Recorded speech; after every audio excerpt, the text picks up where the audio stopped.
সম্মানিত দর্শক সুধী, আশা করি সবাই ভালো আছেন। দেশে এবং দেশের বাইরে বিশ্বের বিভিন্ন প্রান্তে এই মুহূর্তে যারা আমাকে দেখছেন এবং শুনছেন, আপনাদের সবাইকে শুভেচ্ছা জানাচ্ছি। আমি অ্যাডভোকেট আশিক এলাহি।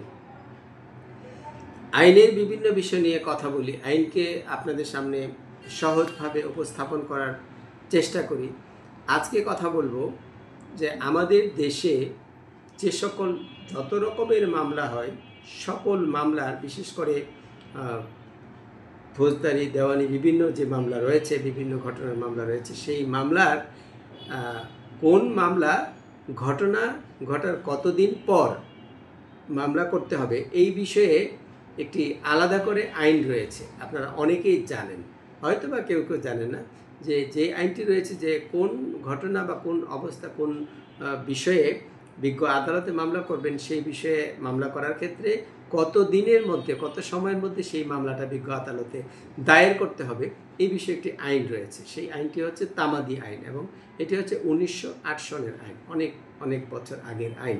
যাই হোক, এই আইনের 32টি ধারা রয়েছে এবং এর মধ্যে আইনের শেষের দিকে 3টি তফসিল রয়েছে এবং সেখানে প্রথম তফসিলে এই যে মেয়াদ সম্পর্কে, প্রথম তফসিলের 183টি অনুচ্ছেদ রয়েছে। সেই অনুচ্ছেদগুলোতে বিভিন্ন বিষয়ে মামলা করার মেয়াদ সম্পর্কে উল্লেখ করা আছে, যে কোন মামলাটা কত দিনের মধ্যে করতে হবে, টাকা পাওনা হলে কত দিনের মধ্যে করতে হবে, দেনমোহরের জন্য কত দিনের জন্য মামলা করতে হবে, এইরকম বিভিন্ন বিষয়ের মামলার মেয়াদ সম্পর্কে রয়েছে।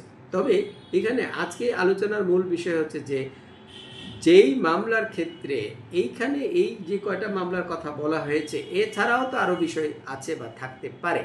সেক্ষেত্রে যেই মামলার মেয়াদ সম্পর্কে সুস্পষ্টভাবে, সুনির্দিষ্টভাবে এই আইনে উল্লেখ নাই, সেই মামলা কত দিনের মধ্যে বা সেই বিষয়ে মামলা করার ক্ষেত্রে কত দিনের মধ্যে করতে হবে, এটি একটি গুরুত্বপূর্ণ প্রশ্ন শুধু দর্শক।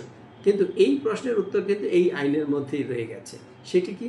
এই আইনের যে প্রথম তফসিল রয়েছে, সেই তফসিলের যে 183টি অনুচ্ছেদ রয়েছে, সেই অনুচ্ছেদের 120তম যে অনুচ্ছেদটি রয়েছে, সেখানে এই বিষয়ে এই কথাটি বলা আছে, যে এটির একটি সমাধান দেওয়া আছে, যে এই আইনে যে সকল মামলা করার মেয়াদ সম্পর্কে, যে সকল বিষয়ের মামলা করার মেয়াদ সম্পর্কে বলা আছে, এর বাইরে যদি কোনো বিষয় হয় বা থাকে বা ভবিষ্যতে যদি উৎপন্ন হয় বা প্রয়োজন হয়, তাহলে সেই মেয়াদটা কতদিন হবে, কতদিনের মধ্যে সেই ঘটনার জন্য মামলা করবেন।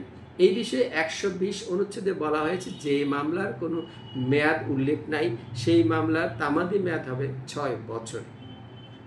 অর্থাৎ যে সকল বিষয়ে এই আইনে উল্লেখ করা আছে যে এত দিনের মধ্যে মামলা করতে হবে, সেই মেয়াদ সঠিকভাবে নির্ধারণ করা আছে, সেইগুলো তো স্বাভাবিকভাবে আছে, এ নিয়ে তো কোনো সমস্যা নেই, কোনো দ্বিধা নেই, কোনো তর্ক বিতর্ক নেই।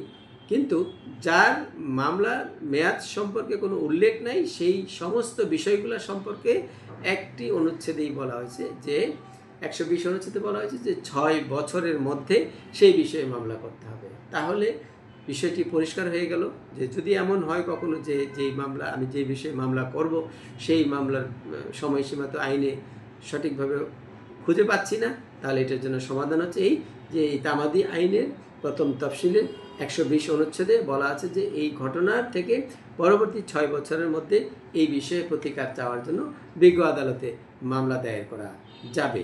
আশা করি বিষয়টি পরিষ্কার বুঝতে পারলেন। যারা আমার ভিডিও নিয়মিত দেখেন তাদেরকে আমি শুভেচ্ছা জানাচ্ছি। একই সাথে যারা আমার চ্যানেলে সাবস্ক্রাইব হয়েছেন তাদের জন্য রইল আমার কৃতজ্ঞতা। আর যারা সাবস্ক্রাইব হন নাই, আপনারা যদি মনে করেন যে আমার ভিডিও আপনাদের কাছে ভালো লাগে, এখান থেকে কিছু জানতে পারেন, তাহলে আপনারা সাবস্ক্রাইব করে রাখতে পারেন এবং আপনাদের পছন্দ হলে লাইক দিতে পারেন। এটি আপনাদের ইচ্ছার বিষয়।